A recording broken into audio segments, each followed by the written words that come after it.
ಏನು ಎಲ್ಲ ಮಾಡಿದೆ.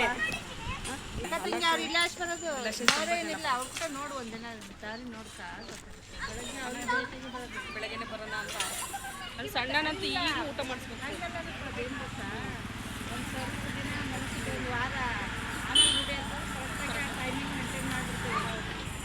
ಅವ್ರು ಬಂದು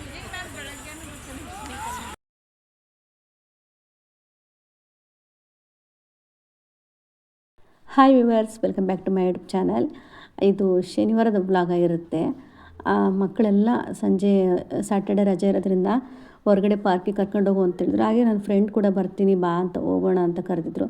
ಹಾಗಾಗಿ ನಾನು ಹೊರಟಿದ್ದೆ, ಮಕ್ಕಳನ್ನೆಲ್ಲ ಕರ್ಕೊಂಡ್ಬಿಟ್ಟು ಅವ್ರ ಮಕ್ಕಳನ್ನು ಕರ್ಕೊಂಡು ಹೊರಟಿದ್ವಿ. ತುಂಬ ದೊಡ್ಡ ಪಾರ್ಕು, ದೊಡ್ಡದಾಗಿ ಜಾಗ ಇದೆ. ಫ್ರೆಂಡ್ ವಾಕ್ ಮಾಡ್ತಾಯಿದ್ರು, ನನಗೆಲ್ಲ ವಾಕ್ ನನಗೆ ಹುಷಾರಿಲ್ಲಲು ಸುಸ್ತಾಗಿತ್ತು. ಹಾಗಾಗಿ ನಾನೆಲ್ಲ ವಾಕ್ ಮಾಡ್ತಿರಲಿಲ್ಲ. 1-2 ರೌಂಡ್ ಹಾಕ್ಕೊಂಡು ನಾನು ಹಾಗೆ ಕೂತ್ಕೊಂಡು ಮಕ್ಕಳೆಲ್ಲ ಆಟ ಆಡೋದು ನೋಡ್ತಾಯಿದ್ದೆ. ಇದು ನನ್ನ ಮಗ ಮತ್ತು ನನ್ನ ಮಗನ ಟ್ಯೂಷನ್ಗೆ ಹೋಗ್ತಾರಲ್ವ, ಟ್ಯೂಷನ್ ಮಾಡ್ತಾರೆ ಇವರು. ಬ್ಯಾಟ್ ಆಡ್ತಿಲ್ಲ ಅವರು ಟ್ಯೂಷನ್ನು. ಇಲ್ಲಿರೋ ಸ್ಟೂಡೆಂಟ್ ಎಲ್ಲ ಟ್ಯೂಷನ್ ಅವರೆಲ್ಲರೂ ಒಟ್ಟಿಗೆ ಕರ್ಕೊಂಡ್ಬಿಟ್ಟು ಆಟ ಆಡ್ಕೊಂಡು ಚೆನ್ನಾಗಿ ಎಂಜಾಯ್ ಮಾಡ್ಕೊಂಡು ಪಾರ್ಕಿಂದ ಬಂದ್ವಿ. ಹಾಗೆ ಸಂಜೆ ಬರ್ತಾ ನಮ್ಮ ಯಜಮಾನ್ರು ಚಿಕ್ಕ ಮಗನಿಗೆ ಜಿಲೇಬಿ ಅಂದರೆ ತುಂಬ ಇಷ್ಟ. ಅದಕ್ಕೆ ಅವ್ರು ಬರ್ತಾ ಜಿಲೇಬಿ ತೊಗೊಂಬಂದಿದ್ರು. ಬಿಸಿ ಬಿಸಿ ಆಗಿತ್ತು. ಅವಾಗ ತಾನೇ ಮಾಡಿಬಿಟ್ಟು ಫ್ರೆಶ್ಶಾಗಿ ಕಳಿಸಿದ್ರು. ಸ್ವಲ್ಪ ಬಿಸಿಯಾಗಿತ್ತು. ಬಿಸಿ ಬಿಸಿಯಾಗಿದ್ದಾಗಲೇ ತಿಂದ್ಬಿಟ್ಟು ತುಂಬ ಚೆನ್ನಾಗಿತ್ತು. ಹಾಗೆ ಗೋಬಿ ತೊಗೊಂಬಂದಿದ್ರು. ಇದು ಬೇರೆ ಎಲ್ಲ ಹೊಸ್ದಾಗಿ ಬೇರೆ ಕಡೆ ತೊಗೊಂಬಂದಿದ್ದೆ, ತುಂಬ ಚೆನ್ನಾಗಿತ್ತು. ಟೇಸ್ಟ್ ಮಾತ್ರ ಸೂಪರಾಗಿತ್ತು. ಹಾಗೆ ತಿಂದು ಅವತ್ತಿನ ಸಂಜೆ ಮುಗೀತು ಅಲ್ಲಿಗೆ.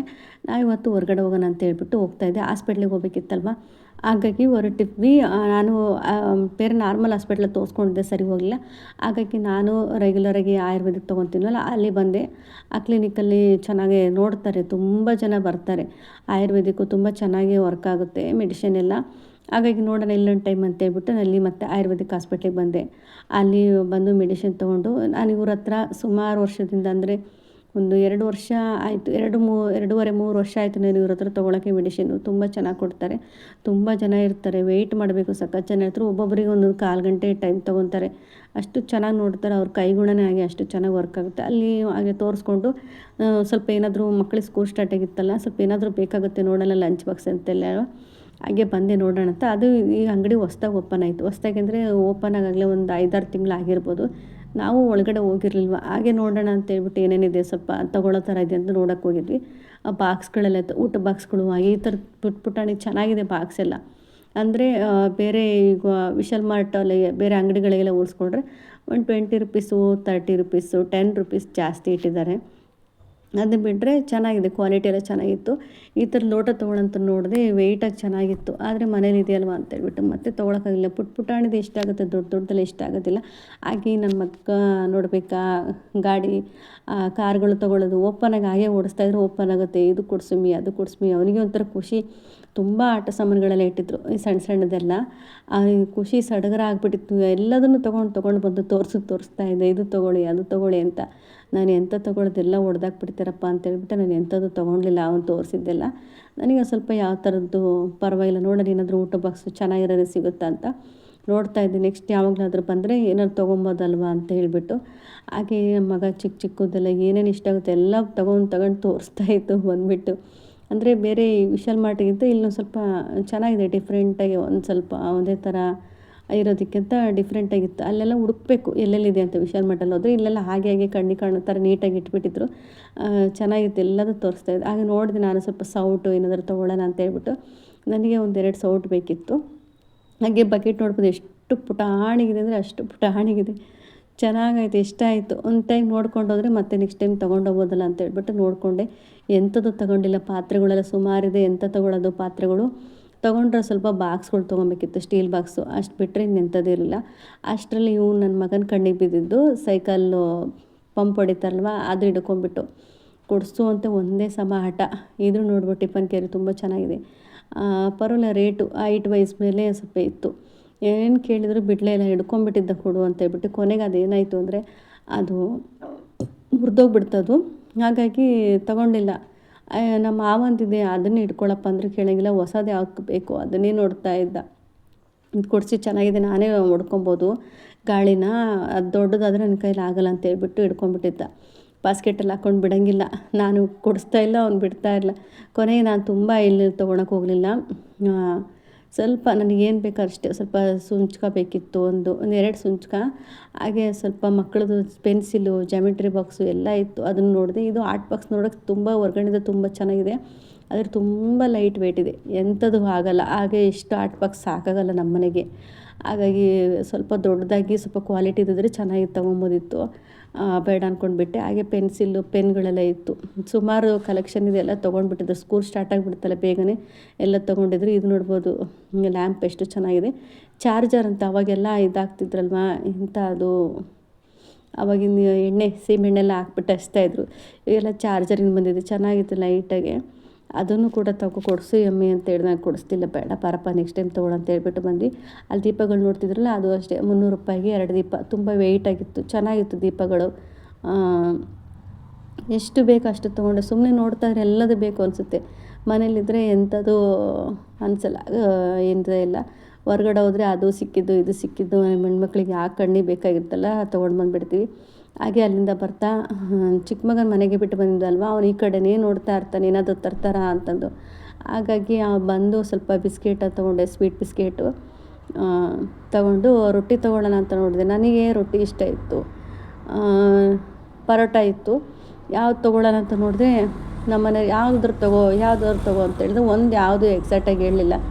ನನಗೂ ಇದು ಪರೋಟ ತಗೊಳ್ಳೋ ಅಂತ ನೋಡಿದ್ರೆ ಎಷ್ಟು ದಿನ ಆಗಿತ್ತೇನೋ ಅಂತ ಅಂದ್ಕೊಂಡು, ಮತ್ತೆ ನನಗೆ ಬಿಡೋಕ್ಕೂ ಹೋಗ್ತಾಯಿಲ್ಲ, ಮನಸ್ಸಾಗ್ತಿಲ್ಲ, ಆ ಥರ ಆಯಿತು.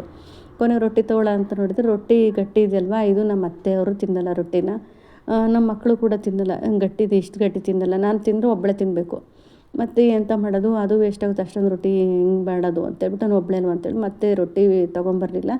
ಹಾಗೆ ಸ್ವಲ್ಪ ಹಣ್ಣು ತೊಗೊಂಡು ಬಿಸ್ಕೆಟು, ಕೇಕು ಇದನ್ನು ಕಟ್ಟಿಸ್ಕೊಂಬಂದ್ವಿ. ಕೇಕ್ ಪೀಸೆಲ್ಲ ಫುಲ್ ರೌಂಡ್ ಥರಲ್ಲ, 2 ಪೀಸ್ ಕೇಕ್ ತೊಗೊಂಡು. ಮಾವಿನ ಹಣ್ಣಂತೂ ತುಂಬ ಸೂಪರಾಗಿತ್ತು.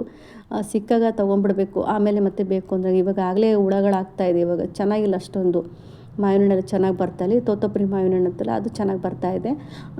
ನಾನು ರಾಗಿ ಬಿಸ್ಕೆಟ್ ತೊಗೊಂಡೆ. ಮಕ್ಕಳು ತಿಂತಾರೆ ಅಂತ ಹೇಳ್ತಾ ಅಂದರೆ, ಅವರು ಒಂದು ಬಿಸ್ಕೆಟು ತಿನ್ನಲಿಲ್ಲ, ಟೇಸ್ಟ್ ನೋಡಿಬಿಟ್ಟು ಹಾಗೆ ಬಿಟ್ಬಿಟ್ರು, ಬೇಡ ಅಂತೇಳಿ. ಇದೇನು ಗೋಧಿ ಹಿಟ್ಟಿನ ಮಾಡ್ರೆ, ಕೊಬ್ಬರಿ ಎಲ್ಲ ಹಾಕ್ಬಿಟ್ಟು ಮಾಡಿರ್ತಲ್ಲ, ಈ ಬಿಸ್ಕೆಟ್ ಮಾತ್ರ ತಿಂದರು. ರಾಗಿ ಬಿಸ್ಕೆಟೆಲ್ಲ ನಾನೇ ತಿಂದಿದ್ದು, ಮಕ್ಕಳೆಲ್ಲ ಏನು ತಿಂತಿಲ್ಲ. ನಾನು ಸೀಕಣ್ಣೆ ದೋಸೆ ನೆನೆಸಿದ್ದೆ. ಮಾವಿನ ಹಣ್ಣಂತಂದರೆ ಮಕ್ಕಳು ದೋಸೆ ಮತ್ತು ಸೀಕಣ್ಣೆ ಮಾಡಮ್ಮ ಅಂತಲೇ ಹೇಳ್ತಾರೆ.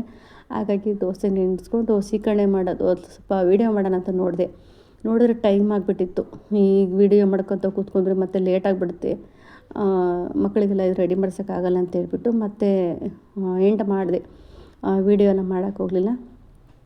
ಹಾಗೆ ಸ್ವಲ್ಪ ಉಂಡೆ ಎಲ್ಲ ಮಾಡಬೇಕಿತ್ತು, ಮಾವಿನ ಹಣ್ಣಿಂದು ಉಂಡೆ ಮಾಡ್ತಾರಲ್ವ, ಆ ಥರದ್ದೆಲ್ಲ ರೆಸಿಪಿ ಮಾಡಿ ತೋರ್ಸೋಣ ಅಂತ ಅಂದ್ಕೊಂಡೆ, ಆಗಲಿಲ್ಲ.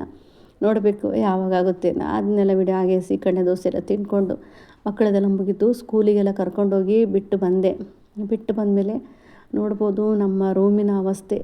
ಆ ಸ್ಕೂಲಿಗೆ ಹೋಗಿದ್ರಲ್ಲ ಫಸ್ಟ್ ಡೇ, ಇದು ಎಷ್ಟು ಅವಸ್ಥೆ ಆಗಿದೆ ನೋಡ್ಬೋದು. ಯಾವ ಬ್ಯಾಗ್ ತೊಗೊಬೇಕು, ಯಾವ ಬುಕ್ಕು, ಪೆನ್ಸಿಲ್ಲು, ಈ ಕಡೆಯಿಂದ ಬಟ್ಟೆ ಆ ಕಡೆಯಿಂದ ಈ ಕಡೆ ಬೈಂಡಿಂಗ್ ಹಾಕಿದ್ದು, ಇಬ್ಬರು ಮಕ್ಕಳದು ಅವ್ರದ್ದೊಂದು ಬ್ಯಾಗು ಇವ್ರದ್ದೊಂದು ಬ್ಯಾಗು ಎಲ್ಲದು ಇತ್ತು. ಎಲ್ಲ ತೊಗೊಂಡೋಗಿ ಹುಡುಕಿ ತೊಗೊಬೇಕಲ್ವ, ಆದರೆ ಬೇರೆ ಟೈಮು ಗಡಿಬಿಡಿ. ಮಕ್ಕಳಿಗೆ ಫಸ್ಟು ಡೇ ಅದು ಸಖತ್ ಗಡಿಬಿಡಿ ಆಗಿಬಿಟ್ಟಿತ್ತು ನನಗಂತೂ. ಹಾಗೆ ಅವರು ಅಷ್ಟೇ ಆಮೇಲೆ ಜೋಡಿಸ್ಕೊಂಡು ಹೋಗೋಷ್ಟಕ್ಕೆ ನೋಡ್ಬೋದು ರೂಮೆಲ್ಲ ನನಗೆ ಇಂಥ ಅವಸ್ಥೆ ಆಗಿದೆ. ಬ್ಯಾಗ್ಗಳೆಲ್ಲ ಹಳೆ ಬ್ಯಾಗೆಲ್ಲ ಕೆಳಗಡೆ ಹಾಕಿ, ಬಟ್ಟೆಗಳೆಲ್ಲ ಈ ಥರ ಅವಸ್ಥೆ ಆಗಿದೆ. ರೂಮು ಕ್ಲೀನ್ ಮಾಡೋ ಅಷ್ಟೆಲ್ಲ ಅರ್ಧ ಗಂಟೆ ಬೇಕು. ಅಂದರೆ ಇವತ್ತು ಇಷ್ಟೊಂದು ಆಗಿರೋದು. ಎಲ್ಲ ಕ್ಲೀನ್ ಮಾಡಿ, ಕೆಲಸ ಮಾಡಿ, ಅಡುಗೆ ಮಾಡ್ಕೊಂಡು ಊಟ ಮಾಡಿಕೊಂಡು ನನ್ನ ಫ್ರೆಂಡ್ ಮನೆಗೆ ಅಂತೇಳಿ ಹೊರಟೆ. ತುಂಬ ದಿನಗಳಾಗೋಯ್ತು ಹೋಗಿರಲಿಲ್ಲ, ಯಾಕೋ ಮನಸ್ಸಿಗೆ ಬೇಜಾರು ಅನ್ನಿಸ್ತು. ಹಾಗಾಗಿ ನಾನು ಫ್ರೆಂಡ್ ಮನೆಗೆ ಹೋಗೋಣ ಅಂತೇಳ್ಬಿಟ್ಟು ಹೊರಟೆ. ಸ್ವಲ್ಪ ಹೊತ್ತು ಹೋದರೆ ಏನೋ ಸ್ವಲ್ಪ ಮೈಂಡು ಫ್ರೆಶ್ ಅನಿಸುತ್ತೆ, ಏನೋ ಸ್ವಲ್ಪ ಕೂತ್ಕೊಂಡು ಮಾತಾಡ್ಕೊಂಡು ಬರೋಣ ಅಂತ ಹೇಳ್ಬಿಟ್ಟು. ಫ್ರೆಂಡ್ ಬಂದುಬಿಟ್ಟು ನಮ್ಮೂರವರೇ, ಅಂದರೆ ಇಲ್ಲಿಂದ ಎಲ್ಲ ಫ್ರೆಂಡ್ ಆಗಿಲ್ಲ, ನಮ್ಮೂರು ನನ್ನ ಕ್ಲಾಸ್ಮೇಟ್ ಫ್ರೆಂಡು. ಅವ್ರ ಮನೇಲಿ ಹೋಗಿದ್ದೆ. ಅವ್ರ ಜೊತೆನೇ ಪಾರ್ಕಿಗೆಲ್ಲ ಹೋಗಿ ಮಕ್ಕಳ ಜೊತೆನೆಲ್ಲ ಆಟ ಆಡ್ಕೊಂಬಂದಿತ್ತು. ಅಲ್ಲಿ ವೀಡಿಯೋ ಎಲ್ಲ ಮಾಡೋಕ್ಕೋಗಲಿ, ಇಷ್ಟ ಇರಲ್ಲ ಒಬ್ಬೊಬ್ರು, ಕೆಲವರಿಗೆ ಮಾಡೋಕ್ಕೋಗಲ್ಲ. ಹಾಗೆಯೇ ನನ್ನ ವೀಡಿಯೋಸ್ ಎಲ್ಲ ನೋಡ್ತಾರೆ, ಚೆನ್ನಾಗಿ ಮಾಡ್ತೀನಿ ಅಂತ ಹೇಳ್ತಾರೆ. ನಾನು ಅಷ್ಟು ವೀಡಿಯೋಸ್ ಎಲ್ಲ ಅವ್ರದ್ದೆಲ್ಲ ಹಿಡಿಯೋಕ್ಕೆ ಹೋಗಲಿಲ್ಲ. ಮತ್ತು ಇಲ್ಲಿ ಹೂವು ನೋಡ್ಬೋದು, ತುಂಬ ಚೆನ್ನಾಗಿ ಹೂವೆಲ್ಲ ಬೆಳೆಸ್ಬಿಟ್ಟಿದ್ದಾರೆ. ನಾನು ಪಿಂಕ್ ಕಲರ್ ಹೂವೆಲ್ಲ ತೋರಿಸ್ತೀನಲ್ವ ಪಾಟಲ್ಲಿ, ಸಿಂಗಲ್ಲು, ಅದು ಇಲ್ಲಿಂದನೇ ತೊಗೊಂಡೋಗಿರೋದು. ಇಲ್ಲಿಂದ ಮತ್ತು ಮಲ್ಲಿಗೆ ಇದೆಯಲ್ಲ, ಸಂಜೆ ಮಲ್ಲಿಗೆ ಇದೆಯಲ್ಲ, ಆ ಸಂಜೆ ಮಲ್ಲಿಗೆ ಹೂವು ಮತ್ತು ಪಿಂಕ್ ಕಲರು ರೋಸ್ ಕಲರ್ದು ಒಂದು ಸುತ್ತಿನ ದಾಸವಾಳ, ಎಲ್ಲ ಫ್ರೆಂಡ್ ಮನೆಯಿಂದ ತೊಗೊಂಡೋಗಿದ್ದು ಹಾಕಿದ್ದೀನಿ. ಚೆನ್ನಾಗಿ ಬಂದಿದೆ ಗಿಡ. ಹೇಳ್ತಾ ಇರ್ತೀನಿ, ಕೊಟ್ಟಿರೋ ಗಿಡ ನೋಡು ಹೂವು ಬಿಟ್ಟಿದೆ ಅಂತ ಹೇಳ್ಬಿಟ್ಟು ಒಂದು ಹೂವು ಬಿಟ್ಟಾಗಲಿಲ್ಲ ಫೋಟೋ ತೆಗೆದ್ಬಿಟ್ಟು ಹಾಕ್ತೀನಿ. ಅಲ್ಲಿನ ಫ್ರೆಂಡ್ ಜೊತೆ ಕೂತ್ಕೊಂಡು ಮಾತಾಡಿಕೊಂಡು ಟೀ ಕುಡ್ಕೊಂಡು ಹರಟೆ ಹೊಡ್ಕೊಂಡು ಬಂದೆ. ನೈಟ್ ಸಾಮಾನೆಲ್ಲ ಸ್ವಲ್ಪ ರೇಷನ್ ತರಿಸಿತ್ತು, ಇದೆಲ್ಲ ಎತ್ತಿಡ್ತಾ ಇದ್ದೆ. ನಾನು ಸಾಮಾನೆಲ್ಲ ಜಾಸ್ತಿ ಮಾರ್ಟಲ್ಲೆಲ್ಲ ತಂದರೆ ಸ್ವಲ್ಪ ಕಡಿಮೆ ಪ್ರೈಸ್ ಬೀಳುತ್ತೆ ಅಂತ ಹೇಳ್ತಾರೆ. ಅಲ್ಲಿ ಹೋದ್ರೆ ಏನು ಗೊತ್ತಾ, ನನಗೆ ಎಲ್ಲ ಸಾಮಾನು ಬೇರೆ ಬೇರೆ ಸಪ್ರೇಟ್ ಇಟ್ಟಿರ್ತಾರೆ. ಈ ಬೇಳೆಗಳು ಅದೆಲ್ಲ ನಮಗೆ ತೂಕ ಮಾಡಿಸ್ಕೊಂಡು ಇಷ್ಟಿಷ್ಟು ಎಲ್ಲ ತೊಗೊಂಬಂದು ನಾವೇ ಹಾಕ್ಕೊಬೇಕು. ಅಲ್ಲಿಗೆ ನಮಗೆ ಟೈಮ್ ಅಷ್ಟು ಸಾಮಾನು ಲೀಸ್ಟ್ ಹುಡ್ಕೋ ಅಷ್ಟರಲ್ಲಿ ತುಂಬ ಟೈಮ್ ಬೇಕಾಗುತ್ತೆ. ಹಾಗಾಗಿ ನಾನು ಹೋದರೆ ಸಾಮಾನು ತರಕ್ಕೆ ಹೋದ್ರೆ ನಾನೆಲ್ಲ ಮಾರ್ಟಲ್ಲೆಲ್ಲ ತರಲ್ಲ. ನಮ್ಮ ಯಜಮಾನ್ರ ಅಣ್ಣ ಇದ್ದಾರಲ್ಲ ಅವರೆಲ್ಲ ಸಾಮಾನು ತಂದರೆ ಡಿಮಾರ್ಟಲ್ಲಿ ಮೋರಲ್ಲಿ ಹೋಗ್ತಿರ್ತಾರೆ, ಮೋರಲ್ಲಿ ತೊಗೊಂಬರ್ತಾರೆ. ನಾನೆಲ್ಲ ಮೋರಲ್ಲಿ ತರಿಸಿ ನಾನಿದ್ರ ಲೀಸ್ಟ್ ಬರೆದ್ಬಿಟ್ಟು ಅಂಗಡಿ ಕೊಟ್ಟು ಕಳಿಸ್ತೀನಿ.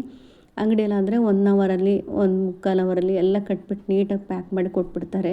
ಹಾಗಾಗಿ ನಾನು ವಿಶಾಲ್ ಮಟ್ಟಲ್ಲಿ ಈ ರೇಷನ್ ಎಲ್ಲ ತರಕ್ಕೆ ಹೋಗೋದಿಲ್ಲ. ನಾನು ಏನಿದ್ರು ಅಂಗಡಿಯಲ್ಲೇ ತರಿಸ್ಕೊತೀನಿ. ಎಲ್ಲ ರೇಷನ್ ತರಿಸ್ಕೊಂಡಿದ್ದೆ. ಸ್ವಲ್ಪ ಸಾಮಾನೆಲ್ಲ ಎತ್ತಿಟ್ಬಿಟ್ಟಿದ್ರು, ಸೋಪ್ಗಳು, ಬ್ರಷ್ಷು, ಅದೆಲ್ಲ ಸಾಮಾನು ಇಷ್ಟು ತೆಗೆದಿಟ್ಬಿಟ್ಟಿದ್ರು.